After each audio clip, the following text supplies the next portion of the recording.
अस्सलाम वालेकुम एवरीवन। अब प्रीवियसली हम लोग फॉल्ट्स को टॉपिक डिस्कस कर रहे थे, जिसके अंदर हम लोगों ने सिमेट्रिकल फॉल्ट डिस्कस करा था, और लास्ट वीडियो लेक्चर में हम लोगों ने सिमेट्रिकल फॉल्ट यूजिंग बस एडमिटेंस मैट्रिक्स डिस्कस करा था कि उसको हम किस तरह से सॉल्व कर सकते हैं। इस वीडियो में we will see unsymmetrical faults, and then हम देखेंगे कि अनसिमेट्रिकल फॉल्ट की कंडीशन को किस तरह से हम ड्राइव कर सकते हैं to solve it. Because practically आप ये सब चीज़ें शायद नहीं देख सकते until unless you have a fault occurred, but उससे पहले हमें थियोरेटिकली कुछ कंडीशंस को देखना ज़रूरी होता है। तो उसके लिए हम फिर क्या करते हैं कि इक्विवेलेंट नेटवर्क डिज़ाइन कर रहे होते हैं। अगर याद हो तो सिमेट्रिकल फॉल्ट के अंदर भी हमने इसी तरह का एक इक्विवेलेंट नेटवर्क डिज़ाइन करा था, एंड देन उसको यूज़ करते हुए हमने क्या किया था, जेड बस मैट्रिक्स फाइंड आउट किया था, और उन्हीं जेड बस मैट्रिक्स को यूज़ करते हुए change in voltages at each बस ड्यूरिंग द फॉल्ट हमने फाइंड आउट करा था। अच्छा, अब अनसिमेट्रिकल फॉल्ट की अगर हम बात करते हैं तो हमारे पास पावर सिस्टम के अंदर अगर हम बात करें अनसिमेट्रिकल फॉल्ट की, तो it is also very common type of fault. Because यहाँ पे अगर हम बात करें अनसिमेट्रिकल फॉल्ट की, तो अगेन इसके अंदर हमारे पास क्या होता है कि कोई एक हमारा जो फेज़ होता है वो क्या कर रहा होता है, फॉल्ट जनरेट कर रहा होता है। बाकी फेजेज में भी क्या हो, प्रॉपर वर्क कर रहे हूँ, बट उस एक फेज की वजह से पूरा जो सिस्टम होता है वो क्या हो जाता है, इम्बैलेंस हो जाता है। तो अब जब सिस्टम इम्बैलेंस होता है तो उस वक्त क्या हो रहा होता है, तो इम्बैलेंस होता है इसी कंडीशन में है कि हमारे पास जब फॉल्ट अकर होता है तो आइदर क्या होता है, स्पेसिफिक पार्ट ओपन सर्किट हो जाता है, या फिर क्या होता है उसके इम्पिडेंस में चेंज आ जाता है। तो क्योंकि हमारे पास अनसिमेट्रिकल फॉल्ट भी क्या करता है, ओवरऑल करंट इम्बैलेंस प्रोड्यूस कर रहा होता है। इसी वजह से हम लोग जो मेथड हम लोगों ने सिमेट्रिकल कंपोनेंट फाइंड आउट करने के लिए यूज़ किया था, वही पार्ट वही कंपोनेंट हम लोग यहाँ पे भी यूज़ कर सकते हैं। जिस तरह हम लोगों ने प्रीवियसली सिमेट्रिकल फॉल्ट्स में before the fault and after the fault condition drive की थी, तो सेम वही चीज़ हम यहाँ पे भी कर सकते हैं।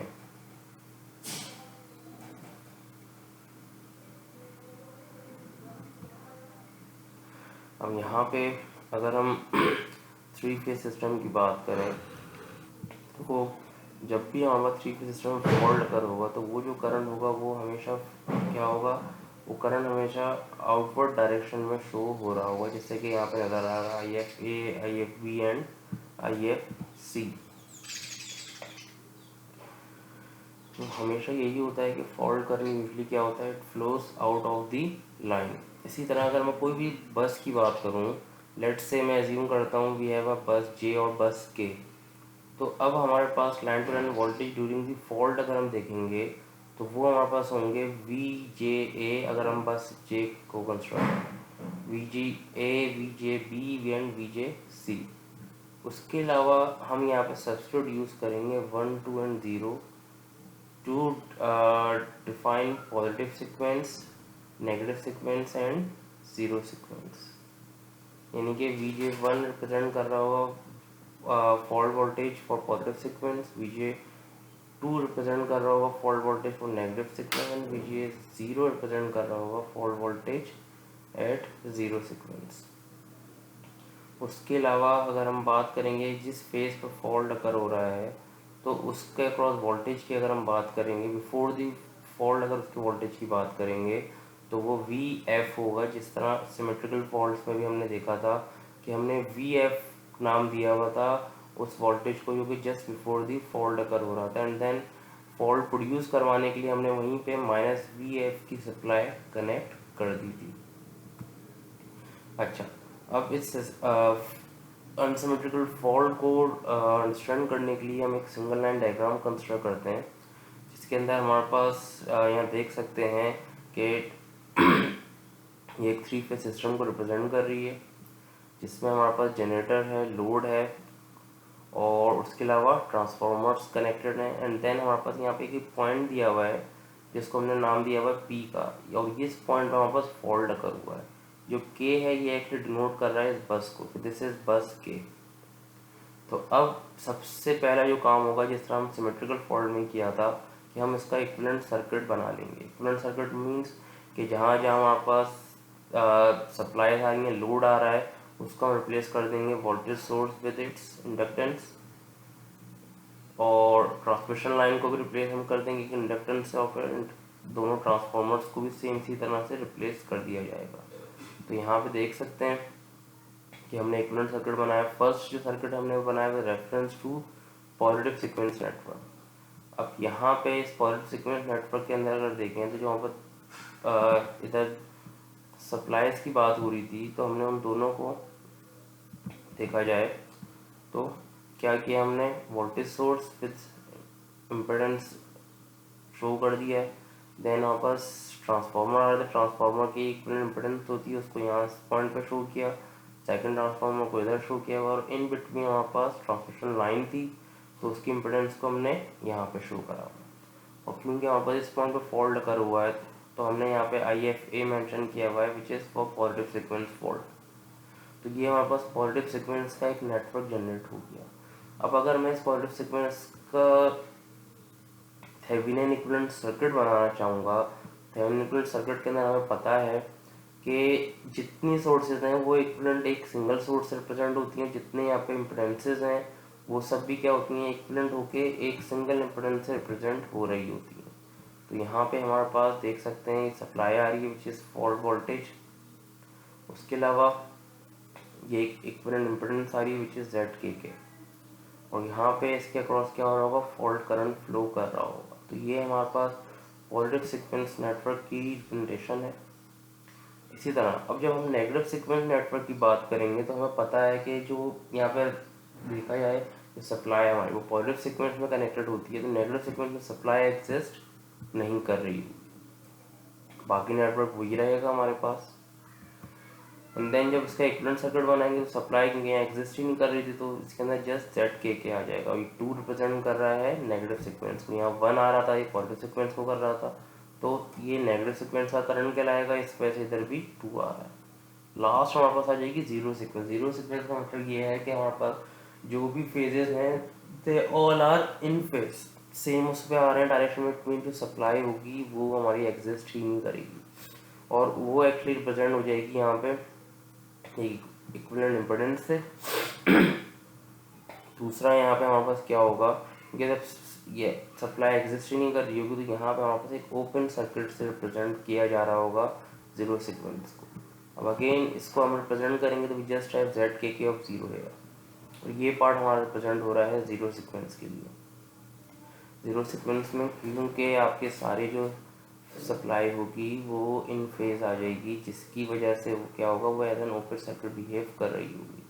तो इस वजह से यहाँ पे अगेन कोई सप्लाई नहीं है, और यहाँ पे ZK ऑफ जीरो रिप्रेजेंट हो रहा है, जो कि बता रहा है कि ये जीरो सीक्वेंस की इम्पिडेंस है। अच्छा, अब हम यहाँ पे काम वही करेंगे इससे पहले जो जिस तरह हम लोगों ने किया था, यानी कि हम लोग फर्स्ट एडमिटेंट मैट्रिक्स एक कंसिडर करेंगे फॉर पॉजिटिव सीक्वेंस। तो ये पॉजिटिव सीक्वेंस का मैट्रिक्स होगा, ये सेम वही मैट्रिक्स है जो कि हम लोगों ने सिमेट्रिकल फॉल्ट्स के टाइम पे जनरेट करा था। एंड देन इसी तरह सेम यही मैट्रिक्स हमारे पास आ जाएगा for negative and for zero sequence. फर्क क्या आएगा, सिर्फ सब्सक्रिप्ट का आएगा। यहाँ पे 1 रिप्रेजेंट कर रहा है पॉजिटिव सीक्वेंस को, देख सकते हैं सब जगह यहाँ पे 1 आ रहा है। 2 जब आएगा ये नेगेटिव सीक्वेंस का Z प्लस नेटवर्क होगा, और 0 जो होगा वो जीरो सीक्वेंस को रिप्रेजेंट कर रहा होगा। इन 3 मैट्रिसेस को बनाने का मकसद ये है कि हमारे पास सिमेट्रिकल फॉर्म में हम सिर्फ एक मैट्रिक्स बनाते थे, और उसी के हिसाब से फिर बाकी चीज़ें क्या कर लेते थे, फाइंड आउट कर लेते थे। अब यहाँ पे हमारे पास बात करें अगर हम करंट की, तो IFA हमारे पास जो करंट था वो it's a current that flows into the system from system into the fault, यानी कि ड्यूरिंग द फॉल्ट वो करंट हमारे पास क्या हो रहा था, बाहर आ रहा था। तो अब यहाँ पे हमारे पास जब हम बात करेंगे करंट की, तो IFA 1, IFA 2 और IFA 0, ये रिप्रेजेंट कर रही होगी किस चीज़ को, पॉजिटिव नेगेटिव और जीरो सीक्वेंस के करंट को। इनकी डायरेक्शन हम अपोजिट इस वजह से लेंगे बिकॉज एज अ फॉल्ट ये बिहेव कर रहे होंगे, तो ये जो करंट्स होंगे ये क्या होगा, ये नेटवर्क से बाहर जा रहे होंगे। अब इन करंट इंजेक्शन की वजह से हमारे पास क्या होगा कि अब जब फॉल्ट अगर होगा, क्योंकि ये जो फॉल्ट करंट्स हैं इनकी वजह से हमारे पास ओवरऑल जो सिस्टम होगा उसका बिहेवियर चेंज होगा। Behaviour change in that sense कि वहाँ पर ऑब्वियस है वोल्टेज अक्रॉस ईच बस जो है वो डिफरेंट हो जाएंगे, और उसी की वजह से हमारे पास क्या होगा, एक इम्पिडेंस मैट्रिक्स भी चेंज इन वोल्टेज मैट्रिक्स भी जनरेट हो जाएगा। तो अब अगर हम लोग देखते हैं चेंज इन वोल्टेज के रेफरेंस है with reference to positive sequence, तो इस एक्सप्रेशन को अगर हम गौर से देखें तो ये वही एक्सप्रेशन है जो कि हमने इससे पहले यूज़ की थी फॉर सिमेट्रिकल फॉल्ट। इसी वजह से देखिए एक्सप्रेशन हमने डायरेक्ट यहाँ पे ही लिख ली बिकॉज हमने ऑलरेडी ये पार्ट ड्राइव करा हुआ था सिमेट्रिकल फॉल्ट्स के अंदर। वहाँ पे हमने अज्यूम किया हुआ था कि वहाँ पर बस नंबर 2 जो थी उस पर फॉल्ट अगर हो रहा था, तो वहाँ पे हमने -IFA प्लेस किया हुआ था। इधर हमने कहा किसी भी बस पे हो सकता है, तो IFA यहाँ जस्ट डायरेक्टली इस तरह से लिख दिया हमने। और चेंज इन वोल्टेज आएगा क्योंकि फॉल्ट की वजह से जो इनकी एग्जिस्टिंग सप्लाई होंगी वो तो ऑफ हो जाएंगी। तो अब हमारे पास जो चेंज इन वोल्टेज आएगा वो एक्सप्रेशन को जिस तरह से आएंगी। अब जब हम इसको इस मैट्रिक्स से मल्टीप्लाई करवाएंगे तो हमें नज़र आ रहा है कि सिर्फ ये पार्ट IFA1 एग्जिस्ट करेगा, बाकी सब करंट जीरो होंगे हर जगह, फॉल्ट करंट जो एग्जिस्ट कर रहा होगा। जब हम इस मैट्रिक्स को इससे मल्टीप्लाई करवाएंगे तो वहाँ पर जो फाइनल मैट्रिक्स होगा वो कुछ इस तरह से आ रहा होगा जो कि रिप्रेजेंट कर रहा होगा पॉजिटिव सीक्वेंस को।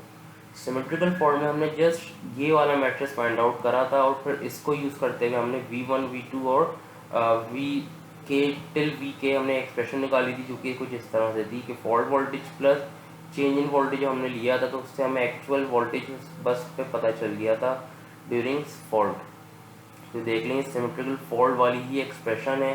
किसी को अगर इस पार्ट में कन्फ्यूजन हो रही हो तो वो सिमेट्रिकल फॉल्ट वाली जो वीडियो है वो एक बार ज़रूर देखें, क्योंकि उसमें हमने ये स्टेप बाय स्टेप ये पूरा पार्ट, ये सारी चीज़ें हमने वहाँ पे परफॉर्म करी हुई हैं ऑलरेडी। अच्छा, अब यहाँ पे अनसिमेट्रिकल फॉल्ट में यही काम हम जो है वो हम कर रहे होंगे for positive sequence, for negative sequence and for zero sequence. सबके लिए हमें यही काम करना पड़ेगा। तो ये पॉजिटिव सीक्वेंस के लिए तो हमारे पास एक्सप्रेशन आ गई। अब सेम यही चीज़ हम लोग करेंगे नेगेटिव सीक्वेंस के लिए। नेगेटिव सीक्वेंस के लिए सिर्फ सब्स्टिट्यूट चेंज हो गई, यहाँ पे 1 की जगह 2 आ गया, बाकी ये सारा वही चीज़ चल रही है। और फिर हम यही काम करेंगे किसके लिए, फॉर जीरो सीक्वेंस। तो जीरो सीक्वेंस में यहाँ पे सिर्फ क्या हो रहा है, सिर्फ जीरो आ रहा है, बाकी सब चीज़ें एज इट इज ही रह रही हैं।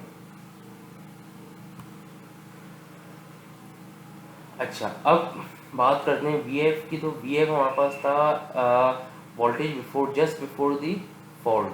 तो अब अगर हम लोग VF की बात करेंगे with reference to all 3 sequences, तो भाई हमारे पास यहाँ पे अगर देखा जाए तो VF एग्जिस्ट सिर्फ पॉजिटिव सीक्वेंस के टाइम पे तो करेगा, यानी कि यहाँ पे। बट जब हम नेगेटिव और जीरो सीक्वेंस की बात करेंगे तो जो वोल्टेज बिफोर दी फॉल्ट होगा वो नेगेटिव या जीरो सीक्वेंस में नहीं एग्जिस्ट कर रहा होगा। इसी वजह से VF आपको सिर्फ क्या होगा, पॉजिटिव सीक्वेंस में नज़र आएगा, नेगेटिव या जीरो सीक्वेंस में VF का कोई पार्ट नहीं होगा। तो देख सकते हैं VF सिर्फ पॉजिटिव सीक्वेंस के एक्सप्रेशन में आ रहा है। अगर हम जीरो सीक्वेंस की एक्सप्रेशन देखें या नेगेटिव सीक्वेंस की एक्सप्रेशन देखें तो उसमें हमारे पास VF कहीं भी एग्जिस्ट नहीं कर रहा।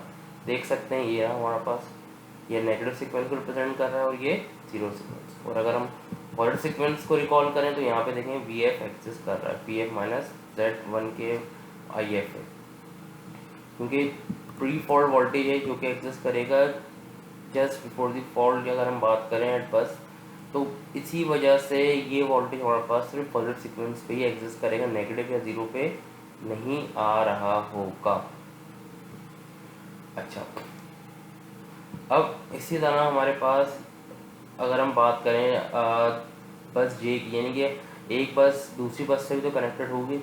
जब हमें एक पॉइंट के कंडीशंस पता चल गई हैं तो हम सेम वही काम कर सकते हैं फॉर डिफरेंट बस।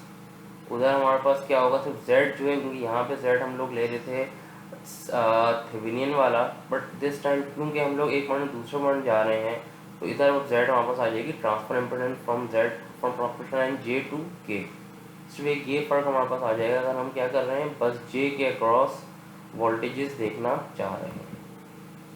तो अभी हम इस वीडियो को यहीं तक लिमिट रखते हैं।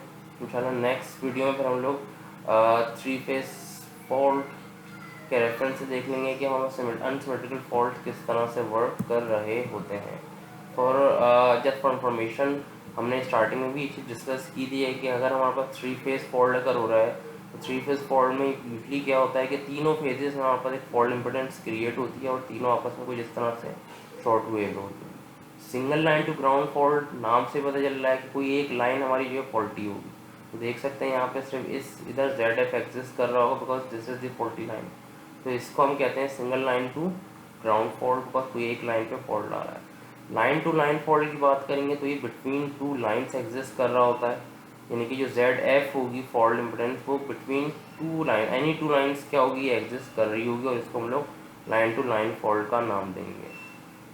लास्ट में हमारे पास आ जाता है double line to ground fault, यानी कि double line to ground fault में हमारे पास क्या होगा, दो कोई लाइन्स जो है वो कॉमन एक जेड एफ से अटैच होके ग्राउंड होगी।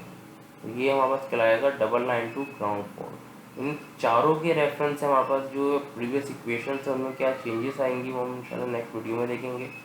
ठीक है, अभी तक इस वीडियो में जो जो चीज़ें डिस्कस की हैं उसमें कोई भी क्वेश्चन हो, कोई भी क्यूरी हो तो वो आप थ्रू ईमेल से पूछ सकते हैं या फिर जो हमारा क्यूरी सेशन होगा उसमें भी ये सब चीज़ें दोबारा डिस्कस कर सकते हैं। Thank you.